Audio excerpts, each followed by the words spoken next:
Baik. Oke, kita dulu direkam. Bismillahirrahmanirrahim. Alhamdulillah. Alhamdulillah alladzi arsala rasulahu bil huda wa dinil haqq liyuzhirahu 'ala dini kullihi wa kafa billahi syahida. Asyhadu an la ilaha illallah wa asyhadu anna Muhammadan abduhu wa rasuluhu la nabiyya ba'da. Bersyukur kita karena Allah SWT kita dipertemukan di dalam suatu majelis ilmu seperti ini di bulan suci Ramadan yang kita tahu bulan yang begitu banyak rahmat keberkahan yang Allah berikan. Memang kita juga sama-sama sadari ya tinggal hanya menghitung hari beberapa hari ke depan karena kita sudah di pekan terakhir di bulan Ramadan. Tentu banyak hal yang ini ya sedih tentunya kita ya karena harus berpisah dengan bulan suci yang kita tidak pernah tahu akankah Allah pertemukan kita kembali di bulan-bulan tahun mendatang. Salam juga kita aturkan Bapak Ibu kepada qudwatun hasanah kita, Nabi besar Muhammad SAW, Nabi yang panutan umat ya, begitu banyak nilai-nilai keteladanan yang beliau berikan, tentunya keteladanan agar hidup kita menjadi hidup yang baik, hidup yang berkah, hidup yang senantiasa banyak bermanfaat bukan hanya diri kita tapi juga orang lain gitu, dan hidup yang berkah mudah-mudahan ya di dunia dan akhirat. Baik Bapak Ibu sekalian, untuk barokahnya kajian kita pada pekan hari ini, kita awali sama-sama dengan mengucapkan lafaz basmalah. Bismillahirrahmanirrahim. Bismillahirrahmanirrahim. Sebelumnya, Tat, apakah suara saya terdengar jelas, Tat, ya? Jelas di saya, jelas. Alhamdulillah. Baik Bapak Ibu sekalian, kita masih bicara tentang kisah-kisah teladan dalam Al-Quran ya, bersama Ustadz Nur Ihsan Jendullah. Alhamdulillah. Waktunya kami persilakan, Tat. Baik. Untuk sharing sama kami. Mengatat. Suaranya jelas ya? Jelas, kalau saya jelas sekali. Mengatat. Alhamdulillah. Baik. Bismillahirrahmanirrahim. Assalamualaikum warahmatullahi wabarakatuh. Waalaikumsalam warahmatullahi wabarakatuh. Alhamdulillahirabbil alamin. Wassalatu wassalamu ala asyrafil anbiya'i wal mursalin wa ala alihi wa ashabihi ajma'in. Allahumma la sahla illa ma ja'altahu sahla wa anta taj'alul hazna idza syi'ta sahla. Allahumma la ilma lana illa ma 'allamtana innaka antal alimul hakim. Allahumma 'allimna ma yanfa'una wanfa'na bima 'allamtana wa zidna ilman wa amalan ya rabbal alamin. Amma ba'du. Bapak Ibu, bersyukur kita sudah masuk ke tanggal 25 Ramadan ya. Tinggal beberapa hari lagi, mudah-mudahan semua aktivitas kita di 24 hari yang lalu tercatat sebagai amal soleh di sisi Allah dan diterima. Kemudian mudah-mudahan hari ini, besok dan seterusnya bisa lebih baik lagi dari hari-hari kemarin insya Allah. Dan semoga kita termasuk orang-orang yang diberi keberuntungan untuk mendapat Lailatul Qadar ya. Karena orang yang terhalang dari Lailatul Qadar sudah terhalang dari semua kebaikan, kata Nabi begitu. Faman hurimaha faqad hurimal khairu kulluh. Kita insya Allah akan kembali berkisah dan menggali hikmah dari salah satu cerita yang diangkat oleh Allah Subhanahu wa taala di dalam Al-Qur'anul Karim, dan kisah yang akan kita angkat ini insyaallah surat Al-Kahfi ya, ayat ke-84 sampai ayat ke-98. Kisahnya saya yakin insyaallah sangat masyhur, populer, familiar karena setiap hari Jumat surat ini kita baca begitu. Kisah tentang Zulkarnain. Kisah tentang Zulkarnain. Kita langsung saja merujuk ke ayatnya, mangga bagi yang membawa Al-Quran atau di handphonenya atau di gadgetnya, di laptopnya, atau yang megang Al-Quran, kita sambil sama-sama saja langsung merujuk Al-Quranul Karimnya. A'udzubillahi minasyaitonirrajim. Bismillahirrahmanirrahim. Inna makanna wa yas'alunaka 'an Dzulqarnain qul sa'atlu 'alaikum minhu dzikra. Dan mereka bertanya kepada engkau tentang Zulkarnain. Jawablah wahai Rasulullah, aku akan ceritakan sebagian kepada kalian. Bapak Ibu, kisah ini bermula dari pertanyaan orang Mekah begitu ya, orang-orang musyrik Mekah ke Rasulullah Shallallahu Alaihi Wasallam. Jadi mereka ingin membuktikan bahwa Muhammad Shallallahu Alaihi Wasallam ini bukan nabi. Mereka ingin membuktikan bahwa Muhammad itu pembohong, sehingga mereka mencari bagaimana caranya. Akhirnya 2 orang dari Mekah diutus ke Madinah, bertemu dengan orang-orang Yahudi di Madinah, Yang pertama An-Nadhr bin Harith, yang kedua Uqbah bin Abi Mu'ayth namanya. Datang ke Madinah, ketemu dengan orang-orang Yahudi, kata orang Yahudi, tanya kepada Muhammad itu. Kalau dia bisa menjawab, maka dia Nabi. Di antara pertanyaan yang diajukannya adalah, tanyakan kepada Muhammad tentang seorang petualang yang berkeliling dunia, bagaimana kisahnya. Kemudian mereka pulang, An-Nadhr dengan Uqbah ini, dan menyampaikan pertanyaan tadi ke Rasulullah Shallallahu Alaihi Wasallam. Kata mereka, wahai Muhammad, kalau engkau menginginkan kami beriman, maka jawab pertanyaan. Kalau engkau bisa menjawab pertanyaan, maka kami percaya engkau Nabi. Begitu. Ketika ditanyakan, kata Rasulullah, saya akan memberikan jawabannya besok. Rasulullah tidak tahu.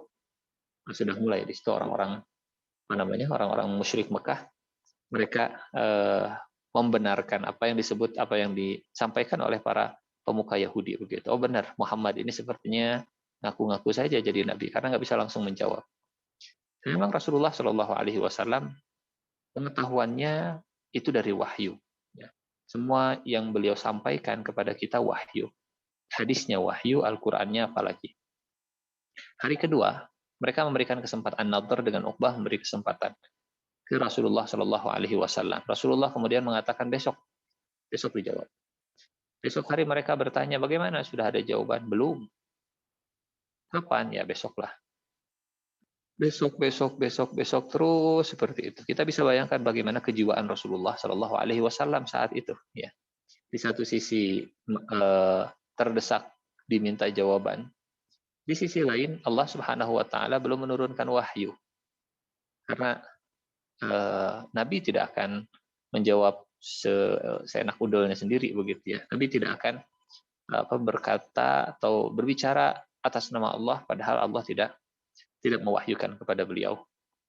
Maka sampai hari ke-15, ini kalau saya boleh buat ilustrasinya, seperti kita sudah ditagih utang, kemudian kita jawab besok. Besoknya lagi ditagih besok.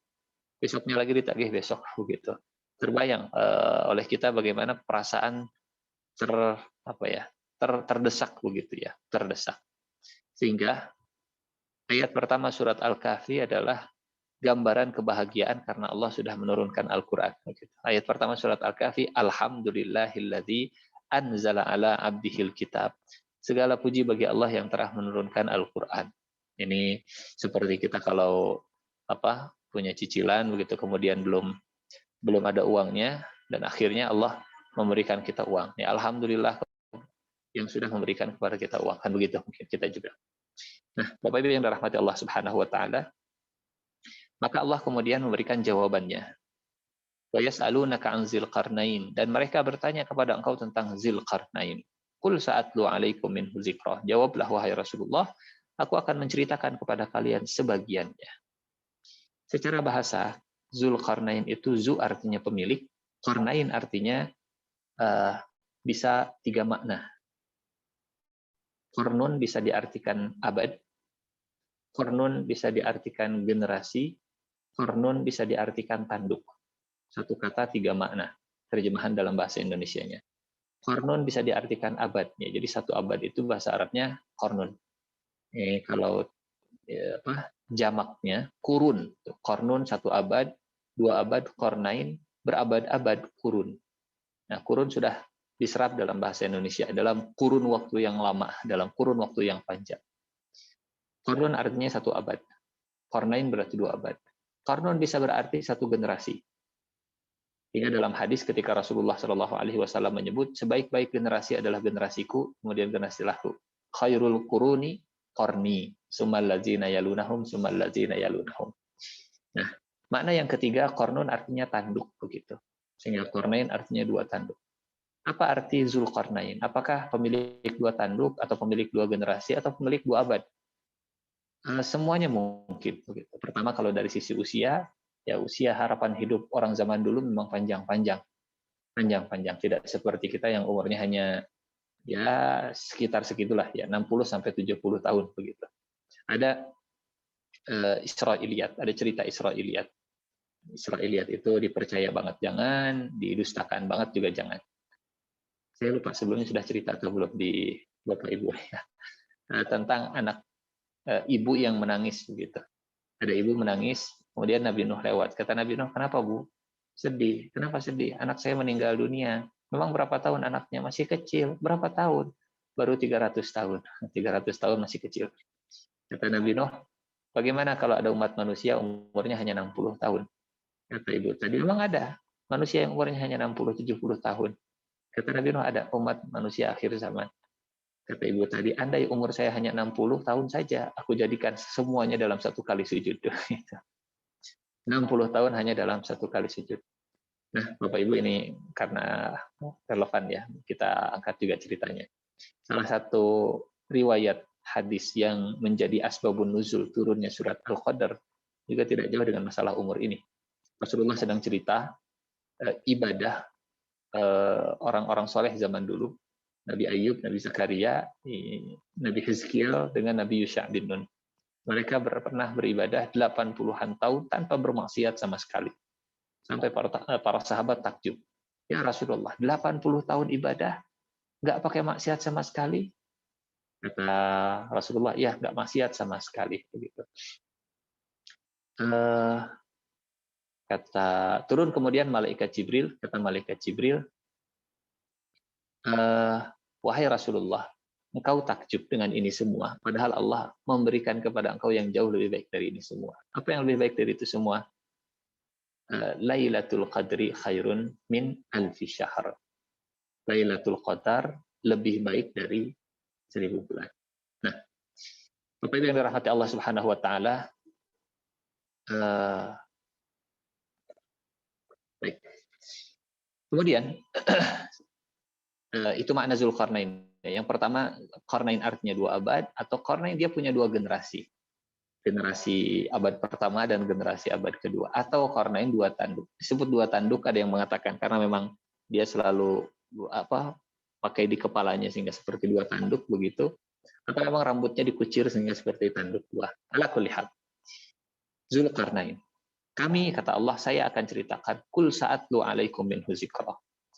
Allah Subhanahu wa taala tidak menceritakan masa kecilnya. Allah tidak menceritakan siapa bapaknya, siapa ibunya, siapa bagaimana matinya, di mana lahirnya, enggak. Karena itu bagi umat Islam, bagi kita ini tidak penting ya. Yang terpenting adalah apa yang Allah ceritakan, itu pasti yang ada hikmahnya untuk kita. Bapak Ibu, kisah Zulkarnain ini erat kaitannya dengan masalah ke-SDM-an gitu. Sebetulnya ya hammalul aujuh kalau kata Ali bin Abi Thalib, hikmah-hikmah di dalam Al-Qur'an itu hammalul aujuh, multidimensi gitu. Salah satu dimensi yang bisa kita ambil dari kisah Zulkarnain adalah dimensi dalam bab ke-SDM-an.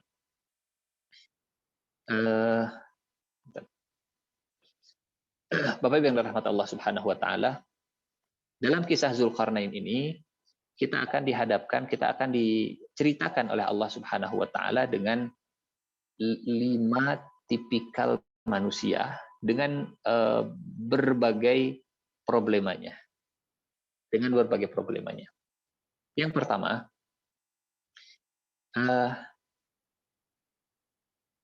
tipe manusia seperti Zulkarnain. Tipe yang paling ideal, tipe yang paling istimewa, tipe yang paling utama, tipe yang mudah-mudahan ini juga ada pada kita begitu ya. Tipe yang kemudian Allah ceritakan, auzubillahi minasyaitonirrajim, inna makkanna lahu fil ardi wa atainahu min kulli syai'in sababa. Sesungguhnya kami makkanna lahu. Makkanna lahu itu artinya kami meneguhkan. Kami meneguhkan baginya di muka bumi, kami berikan keteguhan, kami berikan makan, kami berikan tempat di muka bumi, dan kami berikan kepadanya dari segala sesuatu sebab-sebab. Tipe seperti tipe SDM seperti Zulkarnain ini, tipe manusia, tipe umat, tipe kaum, tipe bangsa seperti Zulkarnain ini, yang pertama, mereka punya potensi, mereka punya sabab, mereka punya pemberian dari Allah Subhanahu wa taala. Tapi pemberian ini dimaksimalkan. Potensi ini kemudian dimaksimalkan. Mana bahasa dimaksimalkannya? Ada di ayat 85. Fa'at ba'asa baba. maka mereka mengikuti sebab-sebab yang sudah Allah berikan. Ayat 85 ini artinya, apa yang sudah Allah titipkan kepada mereka, sebab itu jalan, begitu ya, potensi. Potensi yang Allah titipkan kepada manusia seperti Zulkarnain, fa'atba'ah, dikembangkan, diikuti, di apa namanya, ya, di develop, dikembangkan. Fa'atba'ah sababah. Tidak merasa cukup hanya dengan yang sudah apa namanya, ya sudah ada begitu, tapi terus dikembangkan sebagai bentuk rasa syukur kepada Allah Subhanahu wa taala. Sehingga dalam perjalanan Zulkarnain, kalau kita lihat ayatnya, setiap Zulkarnain itu berpindah dari satu tempat ke tempat yang lain, selalu diawali dengan fa'at bahasa babah. Kalau bahasa kita mungkin sekarang begini. Kalau ingin membuat perubahan, perpindahan dari barat kemudian ke timur, dari timur kemudian ke utara, membuat sebuah pergerakan, itu diawali dengan fa'at bahasa babahnya dulu. Sebab-sebabnya diikuti dulu. Potensinya dikembangkan dulu, maka insya Allah ada pergerakan, akan ada perubahan. Ketika Allah memberikan kepada Zulkarnain tamkin, keteguhan di muka bumi, tidak cukup dengan itu, dikembangkan. Fa'at bahasa babah. Dengan dikembangkan, akhirnya sampailah Zulkarnain itu ke bagian bumi sebelah barat. Hatta idza balagha maghribasy syamsi. Sehingga tidak ada ekspansi kalau tidak ada pengembangan potensi. Gara-gara berawal dari fa'at ba'asa baba, maka dampaknya adalah hatta idza balagha maghribasy syamsi. Perjalanan Zulkarnain ini, Bapak Ibu, terbagi menjadi 3 perjalanan. Pertama, perjalanan ke barat, yang kedua, perjalanan ke timur, yang ketiga, perjalanan ke utara. Kita buat rangkumannya dulu supaya tergambar mind mapping-nya begitu ya. Karena mohon maaf saya tidak sempat untuk membuat slide-nya, tapi mudah-mudahan dengan seperti ini lebih terbayang. Mind mapping-nya, pertama potensi, yang kedua pengembangannya, yang ketiga ekspansinya. Ekspansinya kemana? Pertama ke wilayah barat, kedua wilayah timur, ketiga wilayah utara. Pengembangan ke wilayah barat, kita akan lihat bagaimana Zulkarnain itu sangat concern dengan masalah penegakan keadilan. Di wilayah barat, penegakan keadilan. Ketika pergi ke wilayah timur, Zulkarnain sangat concern dengan masalah peningkatan kemakmuran, pemerataan kesejahteraan. Kita lihat nanti ayatnya. Di barat itu masalahnya adalah keadilan, di timur problemnya adalah kemakmuran, di utara masalahnya adalah penindasan dan penjajahan. Masalah kezoliman, masalah kesejahteraan, dan masalah penjajahan. 3 masalah yang dihadapi oleh Zulkarnain dalam kepemimpinannya. Apa yang dilakukan Zulkarnain di wilayah barat? Di ayat 86. Hatta idza balagha maghribasy syamsi. Sampai ketika dia tiba di maghribasy syams. Tiba di tempat tenggelamnya matahari. Wajadaha taghrubu fi ainin hami'ah. Matahari itu tenggelam di ainin hami'ah, di mata air yang panas ya, yang hangat. Wa wajada indaha qauma. Zulkarnain menemukan sekelompok kaum. Zulkarnain menemukan umat manusia yang lain. Qulna, kata Allah, ya Zulkarnain, wahai Zulkarnain, imma an tu'adziba wa imma an tattakhidha fihim husna. Engkau punya kebebasan, wahai Zulkarnain, di tempat ini. Apa kebebasannya? Engkau bisa menyiksa semuanya karena banyaknya kezoliman yang tersebar di tempat ini. Pukul rata semuanya dihukum. Imma an tu'adzib, semuanya tanpa pandang bulu.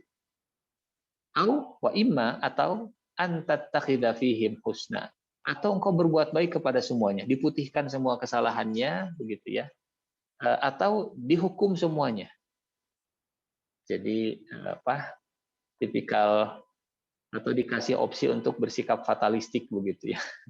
Baik fatalistik untuk untuk memaafkan semuanya, an tattakhidha fihim husna, atau dihukum semuanya, disiksa semuanya. Zulkarnain diberikan pilihan, silahkan, engkau punya kuasa, engkau bebas melakukan apapun karena engkau ditamkin oleh Allah, diberikan kekuasaan dan posisi oleh Allah Subhanahu wa taala. Ya Dzal Qarnain imma an tu'adziba wa imma an tattakhidha fihim husna. Apa pilihan yang diambil oleh Zulkarnain? Bapak Ibu yang dirahmati Allah Subhanahu wa taala, di ayat ini Allah sedang mengajarkan kepada kita tentang konsep keadilan. Konsep keadilan yang diinginkan oleh Allah Subhanahu wa taala. Bahwa adil itu bukan disamaratakan semuanya, dihukum semuanya, atau dimaafkan semuanya. Ini bukan adil. Karena adil tidak sama dengan persamaan ya. Kalau bahasa kita equity dengan equality gitu ya. Tidak bisa disamakan antara persamaan dengan keadilan. Menempatkan sesuatu sesuai dengan proporsinya. Sehingga kata Zulkarnain, qala amma man zalama. Adapun yang zalim, fasawfa nu'adzibuhu thumma yuraddu ila rabbih fayu'adzibuhu azaban nukra. Adapun yang zalim, kami fasaufa, nanti kami akan. Bapak Ibu, kalau dalam bahasa Arab, ya saufa itu artinya kata yang menunjukkan kita akan melakukannya nanti, gitu, nggak langsung sekarang. Ini artinya Zulkarnain tidak langsung main bebat, gitu. Kalau sekarang mungkin kita ada proses investigasi, ada penyelidikan dari salah satu saksi sampai jadi tersangka, baru turun vonis sampai berkasnya P21 sudah ingkrah, baru ada siksanya, ada vonisnya. Sehingga bahasanya saufa. Saufa itu ada jangka waktu yang cukup panjang. Kalau yang lebih pendek dari saufa, sa saja hurufnya. Sanu'adzibuhu itu lebih pendek. Kalau makin pendek, itu nggak ada sa, nggak ada saufa langsung. Fanu'adzibuhu. Nah, Zulkarnain menggunakan kalimat fasaufa nu'adzibuhu. Vonis tidak akan langsung turun, tapi ada waktunya sampai keluar turun vonis. Keadilan itu bukan bukan langsung dihukum, tapi melihat siapa yang paling berhak, siapa yang berhak untuk dihukum dan siapa tidak. Amma man zalama fasawfa nu'adzibuhu tsumma yuraddu ila rabbih fayu'adzibuhu azaban nukra. Di dunia kami punya kewajiban untuk memberikan sanksi. Nanti kalau dia dikembalikan kepada Allah, Allah yang akan memberikan sanksi lagi. Jadi ada sanksi dunia, ada sanksi akhirat. Ada balasan dunia, ada balasan akhirat untuk mereka yang berbuat zalim. Bagaimana dengan orang yang sebaliknya? Kata Zulkarnain, wa amma man aman.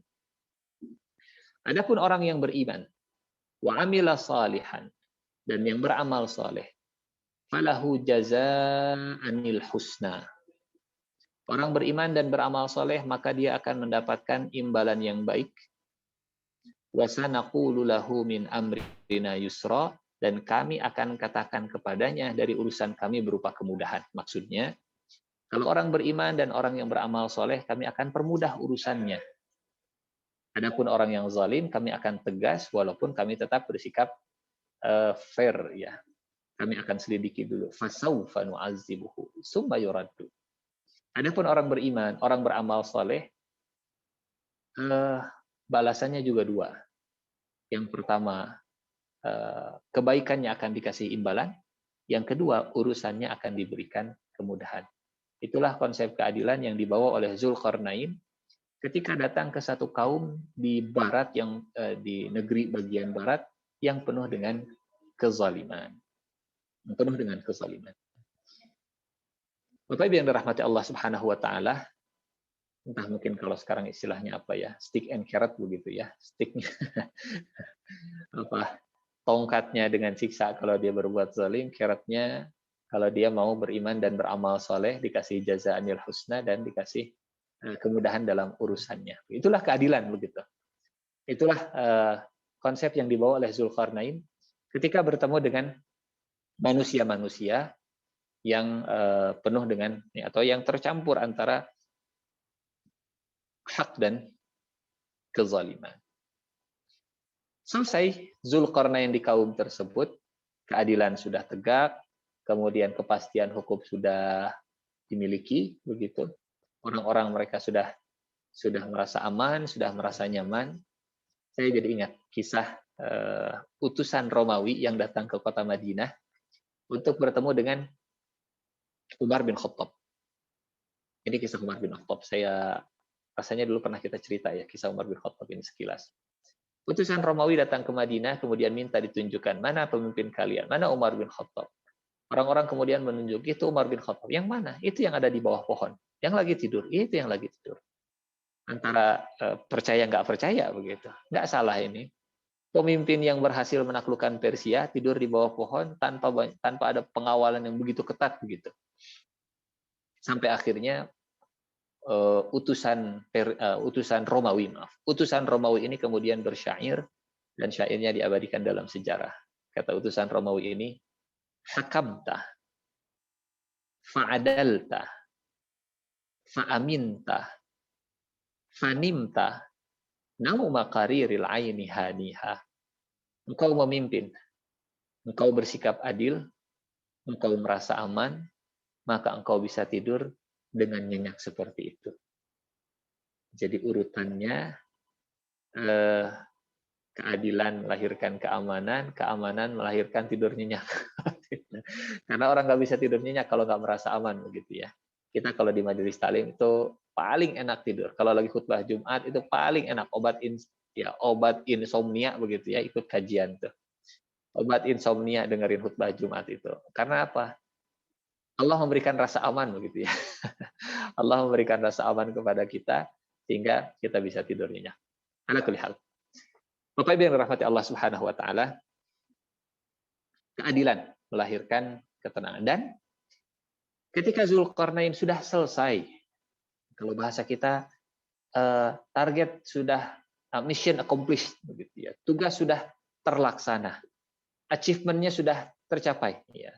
Capaiannya sudah tuntas. Ternyata tidak cepat puas Zulkarnain itu. Yang tipikal Zulkarnain. Hingga kata Allah di ayat berikutnya, summa atba'a sababa. Setelah selesai dengan penegakan keadilan, setelah tuntas dengan permasalahan yang ada di negeri bagian barat, summa atba'a sababa.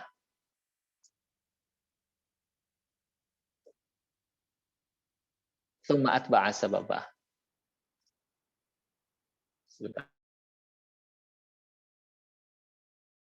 Ya, summa atba'a sababa. Kemudian potensi-potensi yang dimiliki ini dimaksimalkan lagi oleh Zulkarnain, dan dari wilayah barat dengan mengeksplorasi potensi tadi, akhirnya kemudian Zulkarnain bisa ekspansi. Itu bahasa kitanya begitu ya. Kalau bahasa Al-Qur'annya simple, summa atba'a sababa. Terjemahannya mengeksplor semua sebab-sebab yang bisa berkembang, akhirnya bisa ekspansi. Summa atba'a sababa. Kemana Zulkarnain sekarang bergerak? Setelah ekspansi ke wilayah barat, sekarang ekspansi ke wilayah timur. Sehingga tadi dua tanduk, ya, tanduk barat dan tanduk timur. Hatta idza balagha matli'asy syamsi. Ketika Zulkarnain tiba ke tempat terbitnya matahari, wilayah timur. Wajadaha tatlu'u ala qaumin. Zulkarnain menemukan kaum lam naj'al lahum min duniha sitra. Yang tidak Allah tidak memberikan kepada mereka dari matahari penghalang. Allah tidak memberikan kepada mereka penghalang dari matahari. Ini kaum di wilayah timur. Apa maksudnya? Kaum yang tidak diberikan penghalang dari matahari. Memang tafsirannya ada banyak begitu ya. Di antara tafsirnya, Bapak Ibu yang dirahmati Allah Subhanahu wa taala, kaum ini adalah kaum yang sama sekali mereka primitif. Tidak ada perlindungan sama sekali dari matahari. Ya, jangankan istilahnya pakai sunblock dan seterusnya gitu ya. Pakai baju saja yang melindungi badan mereka dari matahari itu enggak. Punya rumah yang melindungi mereka dari matahari saja enggak. Karena bahkan tempat tinggal mereka itu jauh dari yang namanya pepohonan, rumah, bangunan, gedung, itu enggak ada. Al-Quran menggambarkannya dengan bahasa yang ringkas. Lam tidak, naj'al, kami jadikan, lahum, untuk mereka, min duniha, dari matahari, sitro, penghalang. Terjemahkan bebasnya, kami tidak menjadikan untuk mereka penghalang atau siter, penutup tirai dari matahari. Kaum yang tidak terjaga dari matahari, terpapar terus-terusan dengan cahaya matahari. Apa permasalahan kaum yang kedua ini? Boleh jadi kemalasan, kemudian permasalahan kesejahteraan, begitu ya, keterbelakangan. Kalau di kaum yang pertama mereka maju, tapi dalam kemajuannya banyak kezaliman. Kalau di kaum yang kedua mereka terbelakang, saking terbelakangnya mereka hidup seperti apa adanya. Nggak perlu pakai baju, nggak perlu ada rumah, nggak perlu bernaung, begitu ya. Tafsirannya banyak, riwayatnya juga banyak. Apa yang dilakukan Zulkarnain di kaum ini? Allah meringkasnya hanya dalam satu kalimat. Kadzalika. Demikianlah yang dilakukan oleh Zulkarnain seperti yang dilakukan di kaum yang pertama. Tipe Zulkarnain adalah orang-orang yang potensi yang dimilikinya digunakan untuk memberikan manfaat kepada lingkungan sekitarnya. Di kaum yang pertama, Zulkarnain punya kekuatan untuk menegakkan keadilan. Dari mana kekuatannya? Dari potensi yang Allah berikan kepadanya. Wa atainahu min kulli syai'in sababa. Maka di kaum yang kedua ini, Allah Subhanahu wa taala meringkas dengan kalimat kadzalika wa qad ahatna bima ladaihi khubra. Seperti itulah yang dilakukannya, dan sungguh kami meliputi apa yang dimilikinya berupa pengalaman-pengalaman. Ahatna bima ladaihi khubra. Sehingga kalau kita breakdown begitu ya. Apa sih yang dilakukan oleh Zulkarnain ke kaum yang tidak terlindungi dari matahari?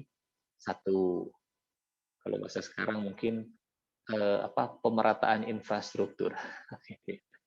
Membangun infrastruktur yang bisa melindungi mereka dari cahaya dan sengatan matahari. Satu, mereka bisa bernaung dari matahari, mereka punya rumah, mereka punya tempat tinggal. Satu.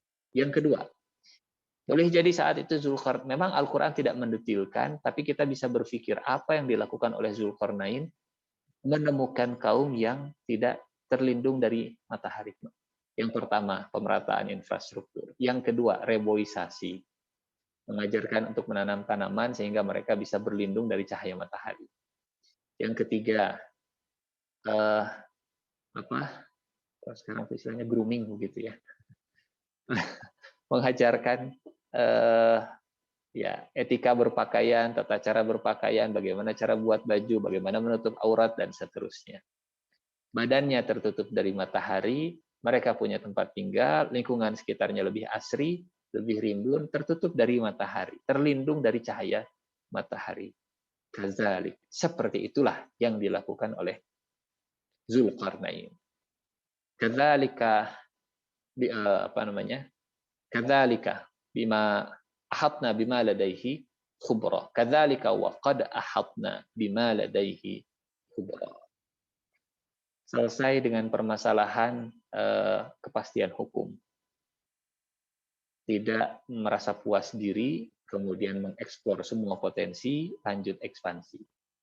Selesai dengan permasalahan pemerataan kesejahteraan, peningkatan kemakmuran, begitu. Pengentasan keterbelakangan, tidak berpuas diri, tapi Zulkarnain terus mengeksplor potensi. Summa atba'a sababa. Kemudian Zulkarnain terus mengikuti sebab-sebabnya, terus mengeksplor potensi-potensinya. Dan sampailah Zulkarnain ke petualangan ketiga yang Allah ceritakan. Ini kalau bahasa sekarang kan healing begitu ya. Kita healing begitu. Kita traveling gitu. Traveling yang bermanfaat ala Zulkarnain. Datang ke satu tempat, memberi manfaat di tempat tersebut, beramar ma'ruf nahi mungkar. Kalau masalahnya masalah kesejahteraan, kita bantu mereka. Itulah tipe Zulkarnain. Dimanapun berada, bisa memberikan manfaat dengan potensi yang dimilikinya. Tsumma atba'a sababa. Kemudian Zulkarnain kembali bergerak, memaksimalkan potensinya, akhirnya ekspansi. Kemana ekspansinya? Hatta idza balagha bainas saddain. Sampailah Zulkarnain ke tempat di antara dua gunung. Sad itu artinya gunung. Ini gunung, ini gunung. Ada tempat di antara dua gunung. Hatta idza balagha bainas saddain. Kaum apa yang ditemukan? Tipe manusia seperti apa yang ditemukan oleh Zulkarnain? Hatta idza balagha bainas saddain wajada min dunihima qauma la yakaduna yafqahuna qaula.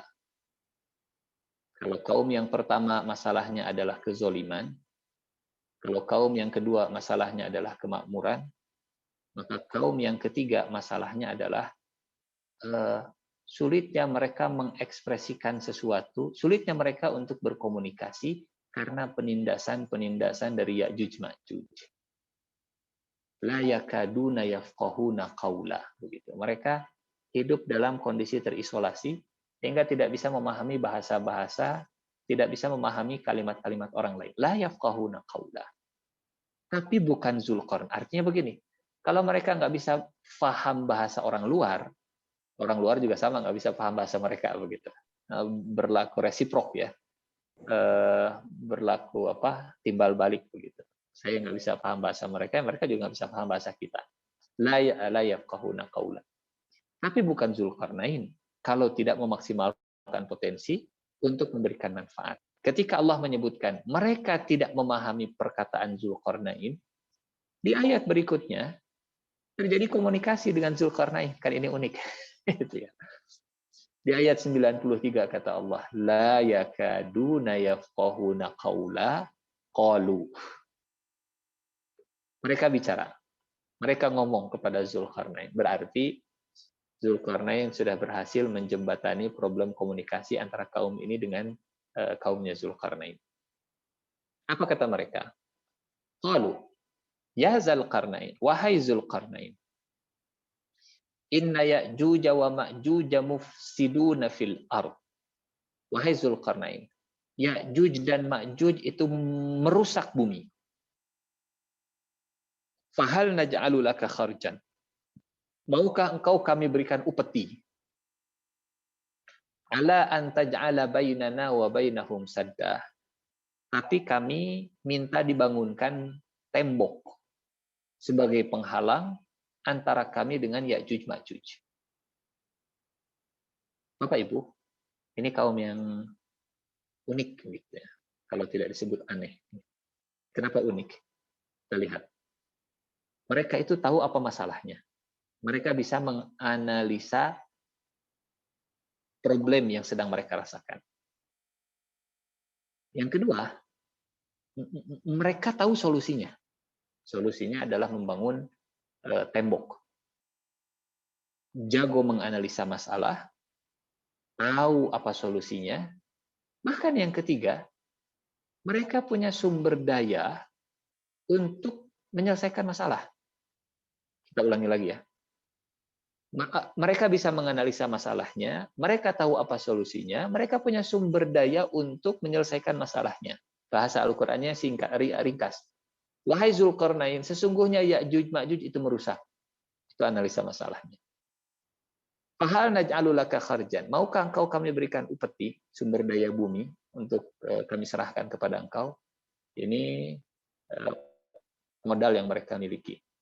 Ala antaj'ala bainana wa bainahum sadda. Nanti engkau buatkan untuk kami tembok begitu. Mereka tahu solusinya.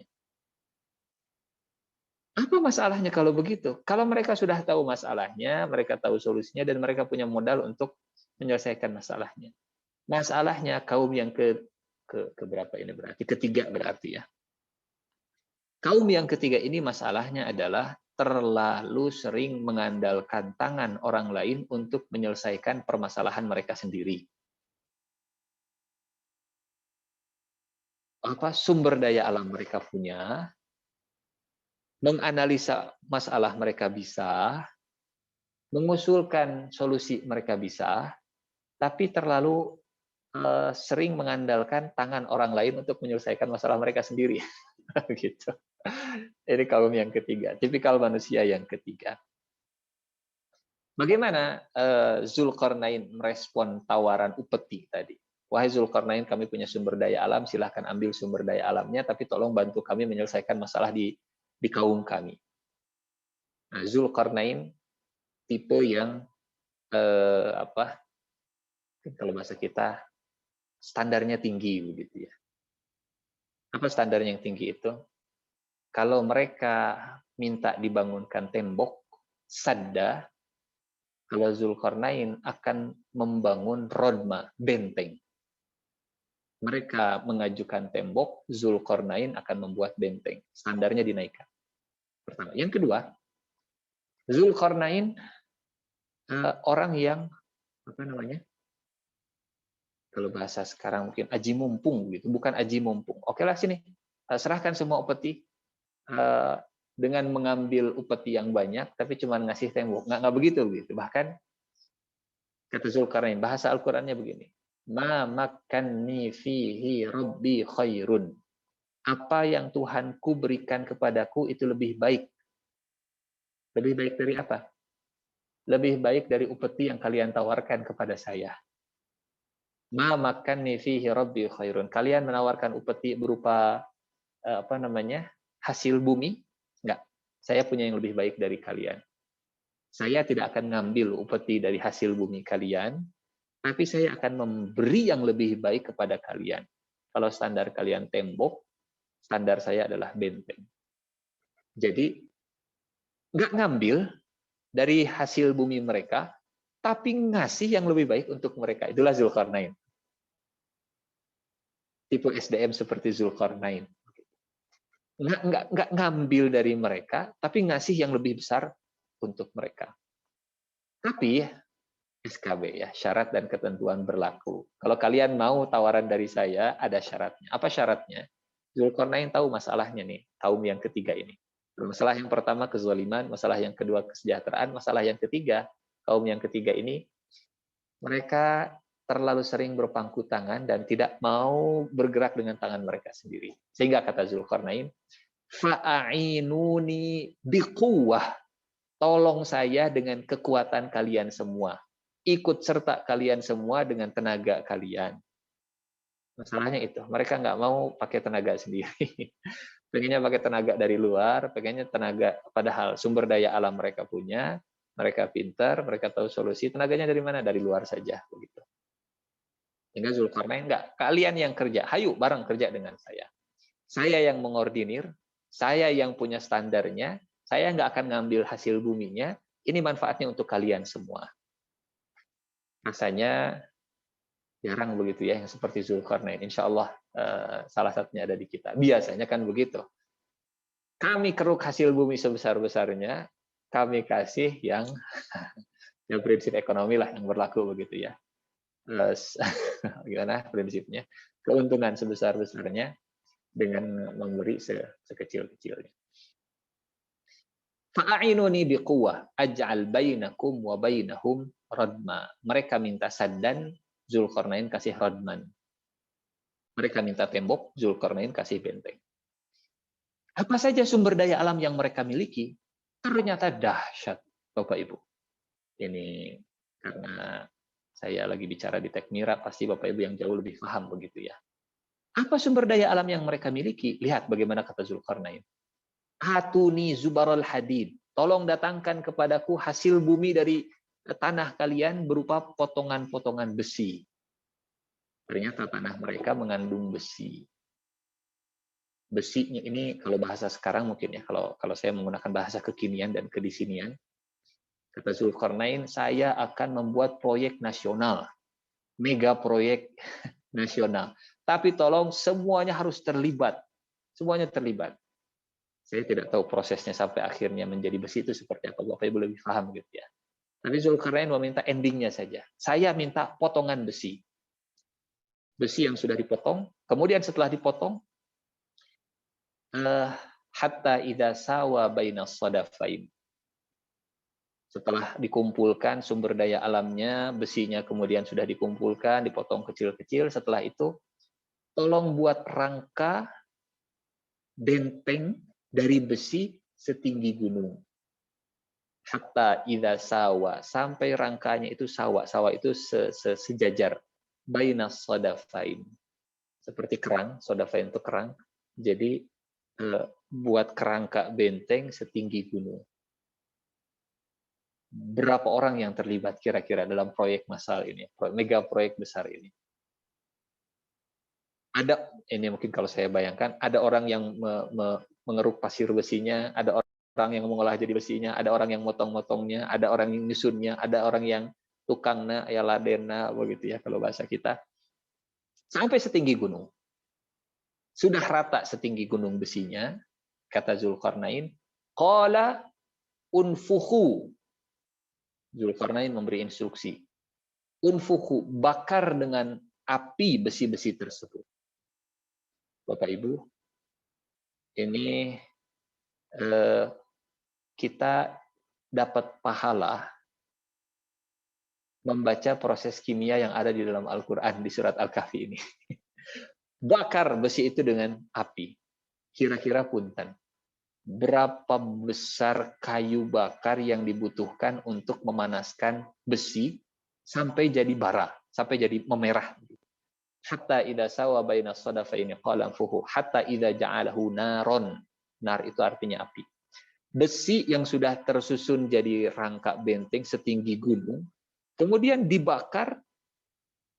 Berapa banyak orang yang terlibat untuk mencari kayu bakar, berapa banyak orang yang terlibat untuk memanaskan, berapa banyak orang yang terlibat untuk mengontrol semuanya. Setelah besinya terbakar menjadi api memerah begitu, kata Zulkarnain, atuni ufrigh alaihi qitra. Tolong datangkan kepadaku timah, tembaga ya, qitra. Jadi mereka punya besi, mereka punya hutan, mereka punya tembaga begitu ya, qitra atau timah. Atuni ufrigh alaihi qitra. Dan ketika dikumpulkan timahnya ini, tembaganya ini dibakar dulu sampai mencair, karena bahasa Al-Qur'annya ufrigh itu seperti kita menuangkan air, menuangkan dari atas. Besinya dibakar jadi api, kemudian timah tembaganya dituangkan dari atas. Kira-kira berapa banyak orang yang terlibat mengerek begitu ya, mengkatrol dari bawah untuk dituangkan dari atas timah atau tembaganya. Bapak Ibu lebih paham lah kenapa besinya harus dibakar dulu, kemudian kenapa harus dilapisi dengan timah dan tembaga, entah mungkin supaya nggak karatan atau apa, wallahu alam begitu ya, supaya benteng yang terbuat dari besi dan tembaga ini tidak gampang karat. Selesai Zulkarnain membangun ini semua, kemudian diuji coba. Uji coba sebagai sistem penjaminan mutunya begitu ya, sebagai QC-nya. Quality control-nya dicek dulu, bagus nggak nih? Bagaimana cara ngontrolnya? QC-nya. Dua cara ngontrolnya. Karena Ya'juj Ma'juj itu akan datang, maka kemungkinan Ya'juj Ma'juj akan melakukan dua hal. Yang pertama melubangi, yang kedua mendaki bentengnya. Maka ya untuk menjamin mutunya sebagai QC-nya, mereka melakukan dua hal. Famasta'u ayyazharuhu wa mastata'u lahu naqba. Mereka tidak bisa mendakinya dan mereka juga tidak bisa melubanginya. Bapak Ibu yang dirahmati Allah Subhanahu wa taala, Zulkarnain berhasil menyelamatkan satu kaum dari penindasan Ya'juj dan Ma'juj. Ini ada hal yang menarik nih. Kaitannya dengan masalah ilmu akhir zaman atau eskatologi begitu ya. Di kaum yang pertama, Zulkarnain itu menegakkan keadilan. Yang zalim siksa begitu. Yang zalim siksa, yang zalim sanksi, kasih hukum. Tapi kenapa ketika Zulkarnain menghadapi Ya'juj dan Ma'juj tidak melakukan hal yang sama? Siapa yang zalimnya? Siapa yang berbuat kerusakannya? Ya'juj Ma'juj. Sudah, Ya'juj Ma'jujnya sekaligus kita wa amma man zalama fasawfa nu'adzibuhu gitu. Tapi menghadapi Ya'juj dan Ma'juj, Zulkarnain itu kalau bahasa sekarang mungkin lebih bersikap defensif begitu ya. Kita bangun benteng sajalah. Wallahu a'lam, apakah kekuatan Ya'juj dan Ma'juj itu setara dengan kekuatan Zulkarnain, sehingga bertahan dengan membangun benteng itu lebih efektif dan efisien, tidak perlu banyak keluar tenaga begitu, dan hasilnya juga lebih maksimal. Atau memang Allah Subhanahu wa taala yang menakdirkan Ya'juj dan Ma'juj tidak dibasmi, dibinasakan oleh Zulkarnain, karena Ya'juj Ma'juj akan menjadi ciri nanti akhir zaman. Ciri nanti akhir zaman. Nah, sebagai penutup Bapak Ibu, karena waktu yang terbatas, kita hampir selesai. Apa jadinya, punten, kalau kita di posisi Zulkarnain? Ada 5 kaum ya. Kaum yang pertama kaum Zulkarnain, kaum yang kedua atau SDM pertama tipikal Zulkarnain, kemudian kaum yang kedua kaum yang penuh dengan kezaliman, kaum yang ketiga kaum yang penuh dengan permasalahan kesejahteraan, kaum yang keempat kaum yang tadi terlalu banyak mengandalkan tangan orang lain, dan kaum yang kelima adalah kaum Ya'juj dan Ma'juj. Nah, kalau kita jadi manusia seperti Zulkarnain, atau kita kaum Zulkarnain, atau kita pemimpin seperti Zulkarnain, orang seperti Zulkarnain, ketika kita berhasil menegakkan keadilan, ketika kita berhasil menyemaikan kesejahteraan dan kemakmuran, ketika kita berhasil membebaskan dari penjajahan, kemudian semua mengeluk-elukkan kita, semua menyebut nama kita, hidup Zulkarnain, hidup Zulkarnain, hidup Zulkarnain. Apa respon kita setelah berhasil dengan semua capaian-capaian yang kita lakukan? Apa respon Zulkarnain? Zulkarnain, ini di ayat ke-98 sebagai penutup, Zulkarnain mengembalikan semua keberhasilan ini kepada Allah Subhanahu wa ta'ala. Kata Zulkarnain, hadza, ini semua rahmatun min Rabbi. Semua pencapaian ini adalah rahmat dari Tuhanku. Bukan karena kehebatanku, bukan karena kepintaranku, bukan karena kecerdasanku, bukan karena kelihayan keluasanku, rahmatun min Rabbi. Semua karena rahmat Allah Subhanahu wa ta'ala. Hadirin Bapak Ibu, di antara sebab sering terjadi perselisihan itu kalau ketika berhasil ada yang menepuk dada dan mengklaim bahwa dia yang paling berjasa. Nah, itu sebab-sebab perselisihan begitu. Kalau nggak ada saya ini nggak akan bisa begini. Gitu. Itu pasti yang lain juga akan, bukan ente saja, bukan bapak saja, saya juga punya jasa begitu. Sehingga ya, penutup dari kisah Zulkarnain ini, kalau awalnya Allah memberikan banyak potensi, kemudian dimaksimalkan, ditutup dengan haza rahmatun min Rabbi. Semua keberhasilan, semua pencapaian, semua target yang sudah kita raih, semua ini karena rahmat Allah Subhanahu wa ta'ala. Kita jadi ingat ya dengan negara kita sendiri, saat kita merdeka, semua sepakat dengan kalimat ini dalam preambul ya, dalam pembukaan. Atas berkat rahmat Allah yang Maha Kuasa, dan dengan didorongkan keinginan luhur untuk berkehidupan kebangsaan yang bebas, maka rakyat Indonesia dengan ini menyatakan kemerdekaannya. Jadi diawali dan dinisbatkan semua keberhasilan ini pertama ke Allah dulu. Atas berkat rahmat Allah yang Maha Kuasa. Kalimat yang berulang. Dulu Zulkarnain mengatakan atas berkat rahmat Allah, kita bangsa Indonesia juga mengatakan atas berkat rahmat Allah. Kita berharap mudah-mudahan bangsa Indonesia ini dipilih menjadi bangsa seperti bangsanya Zulkarnain begitu, insya Allah. Mudah-mudahan. Amin ya rabbal alamin. Saya kira dari saya cukup sekian. Ini sekilas tentang kisah Zulkarnain dan hikmahnya. Ya, 5 tipikal kaum, 5 tipikal SDM gitu ya. Wallahu a'lam bishawab. Saya kembalikan ke moderatornya Pak Yudi. Silahkan. Assalamualaikum warahmatullahi wabarakatuh. Waalaikumsalam warahmatullahi wabarakatuh.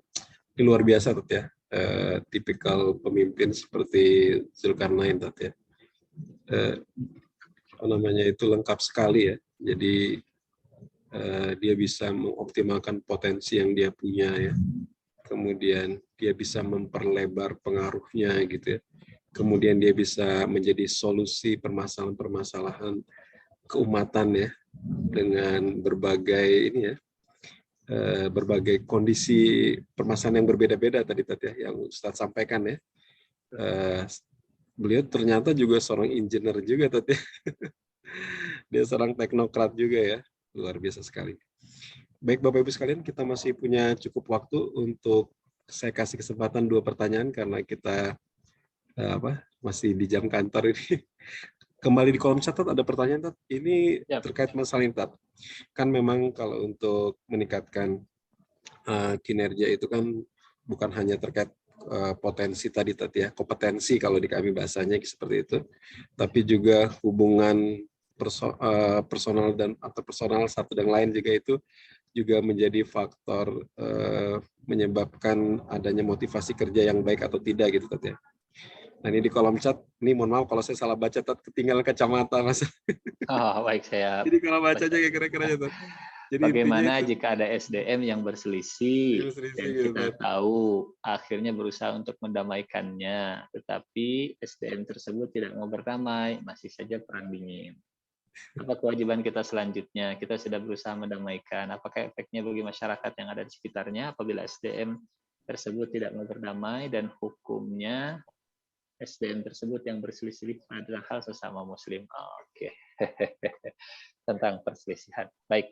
Langsung dijawab atau dikumpulkan? Silakan Tat. Langsung. Baik. Sambil nunggu kalau ada pertanyaan nanti berikutnya. Ya. Ini Bapak Ibu, ya pertama saya ingin mengaitkan dengan kondisi kita di bulan Ramadan. Ya. Kondisi kita di bulan Ramadan. Di antara doa, kita mulai dari sini saja. Di antara doa atau satu-satunya doa, bukan di antara. Satu-satunya doa yang diajarkan oleh Rasulullah ketika mencari Lailatul Qadar adalah Allahumma innaka afuwun karimun tuhibbul afwa fa'fu anni. Ya Allah, Engkau Maha Pemaaf. Engkau mencintai sifat maaf. Maka maafkanlah saya. Kalau sesama Muslim kemudian membaca kalimat ini, engkau mencintai sifat maaf. Tapi di saat yang sama, saat kita mengucapkan engkau mencintai sifat maaf, tapi kita masih tidak mau memaafkan, gitu. Ini kontradiktif begitu ya.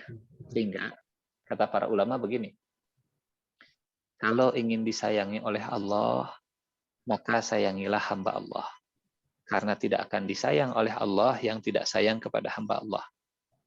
Kalau ingin dimudahkan oleh Allah, maka mudahkanlah hamba Allah. Kalau ingin ditutup aibnya oleh Allah, maka tutuplah aib hamba Allah. Kalau ingin ditolong oleh Allah, maka tolonglah hamba Allah.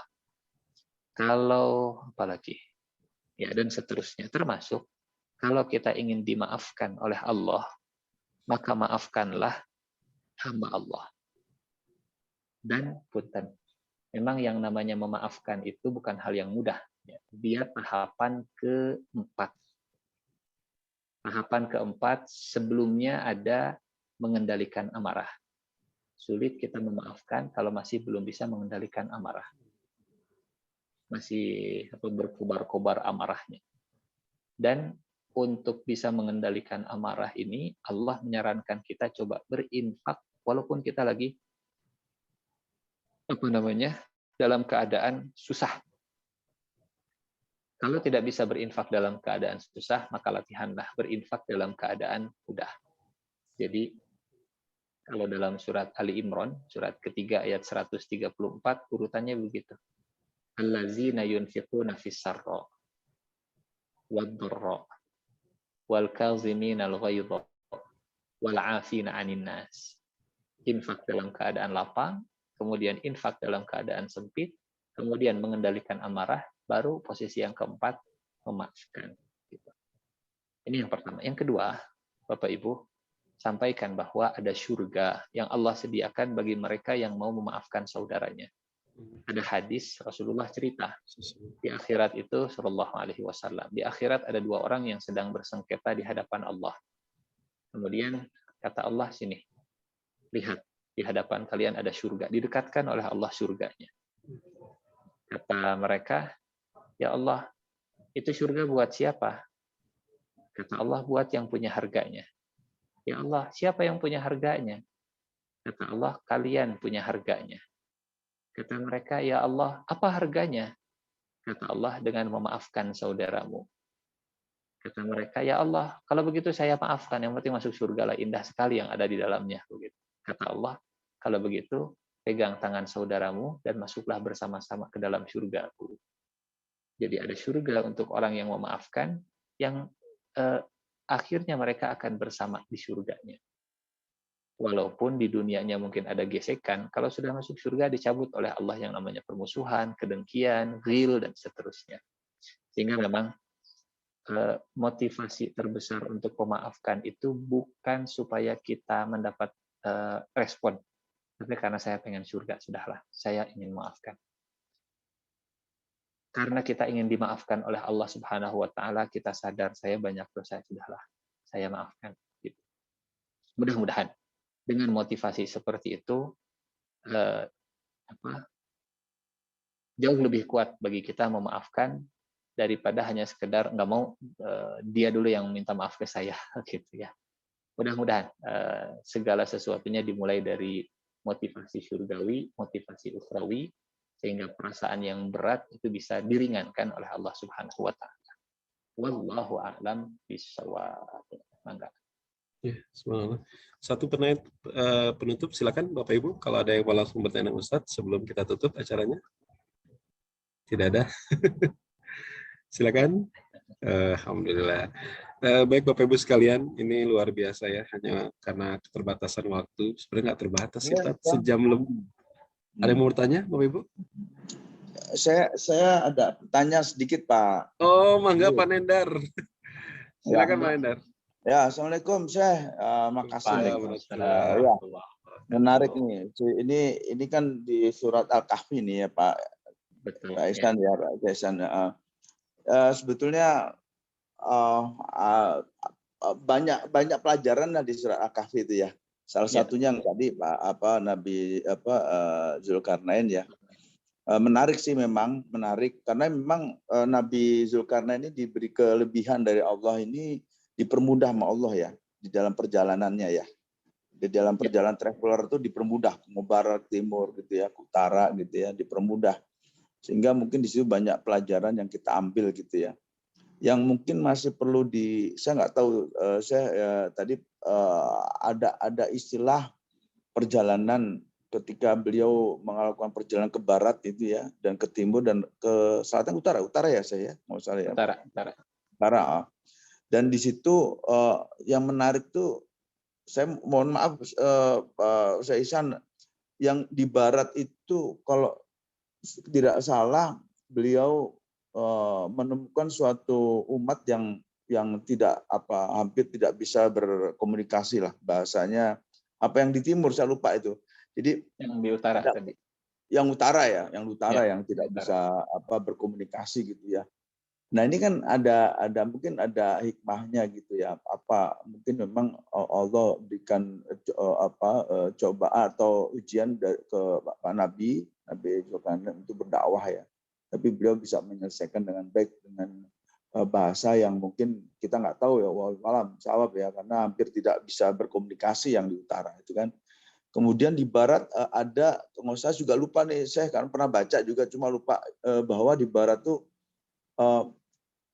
dia menemukan umat yang tadi ya, yang istilahnya menemukan yang sudah yang di timur kalau salah ya Pak Ihsan ya, lupa saya itu, yang dia tidak mengikuti, nggak beradab lah, tidak beragama, itu ke timur ya saya. Timur ya. Timur ya, yang tidak beradab gitu ya. Dan itu akhirnya Nabi Zulkarnain melakukan itulah ya, dengan sabar dan tawakal beliau bisa melakukan ininya ya, dakwahnya ya, walaupun berat karena memang sudah begitu beratnya mereka jauh dari ajaran agama gitu kan.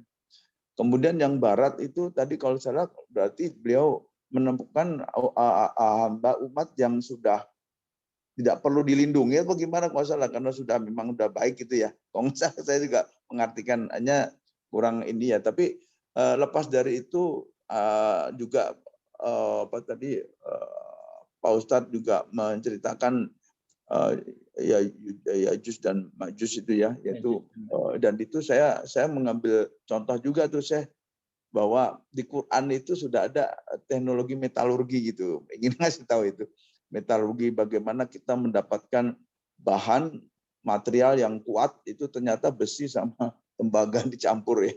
Itu memang ada ilmunya. Artinya paling tidak itu Quran sudah menunjukkan itu ya. Yang saya ingin tanyakan justru itu saya maknanya apa nih gitu kan? Maknanya apa bahwa memang zaman waktu itu Nabi Zulkarnain diberi ujian di barat, timur, utara dengan berbagai macam latar belakang penduduk, tapi beliau bisa menjalankan dengan baik gitu ya. Itu apa tuh ininya kuncinya atau memang nggak cukup sabar kayaknya artinya beliau begitu sulitnya bahkan membuat pagar besi plus campuran tembaga itu setinggi gunung kan gitu diibaratkan di situ. Itu luar biasa itu. Nggak bisa bayangkan gitu betapa berat sulitnya dan berapa banyak orang, waktu dan sebagainya. Terus yang terakhir kaitan dengan keadilan, kesejahteraan.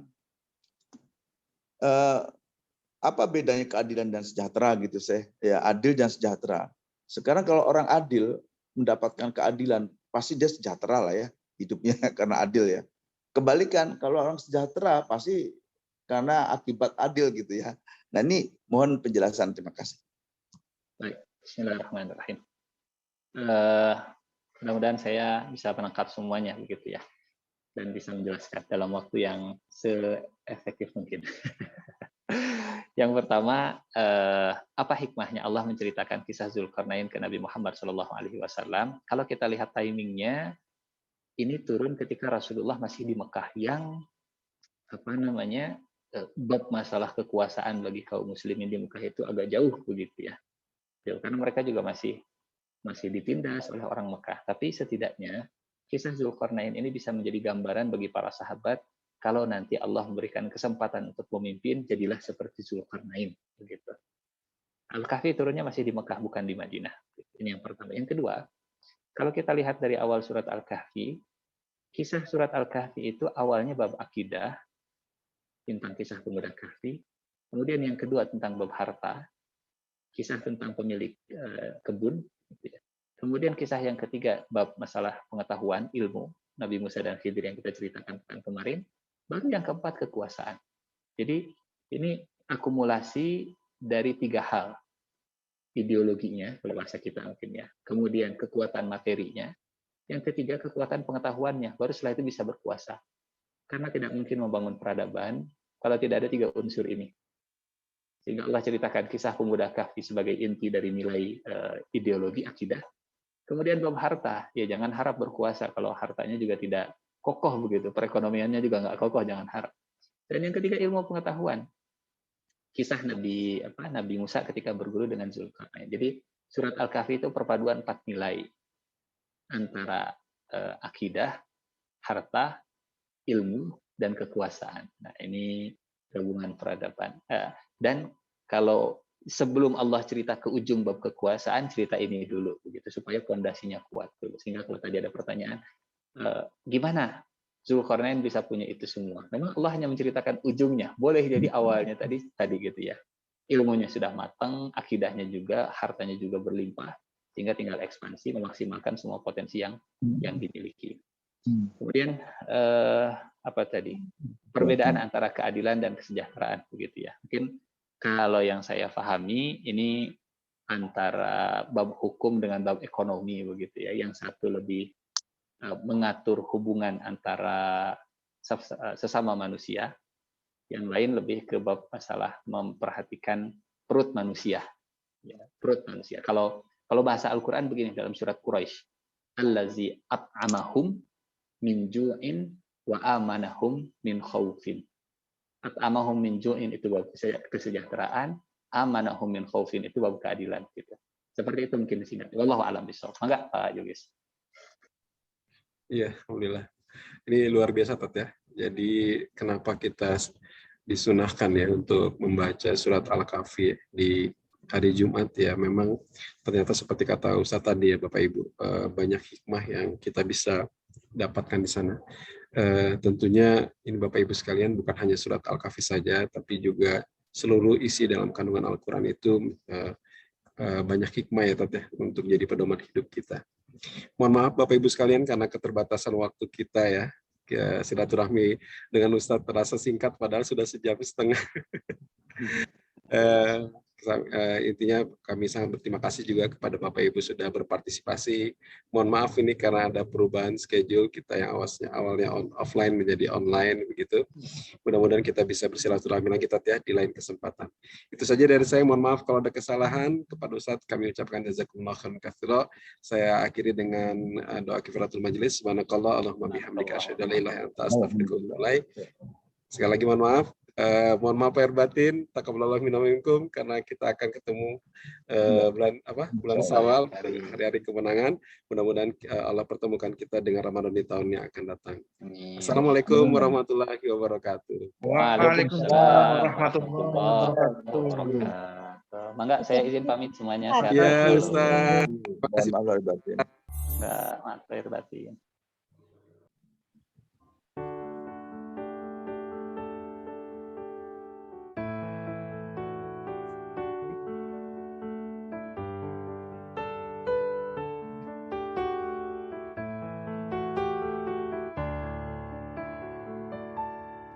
As-salatu ala nabi wa salamu ala rasul asy-syafi'il abtahi wa Muhammad Arabi.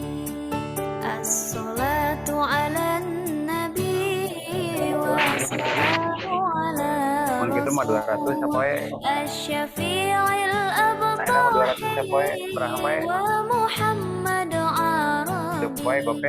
khairu mawati asara al-musyaffa'u fil wara khairu mawati asara al-musyaffa'u fil wara man bihi hullat ura kulli 'abdin mudnibi man bihi hullat ura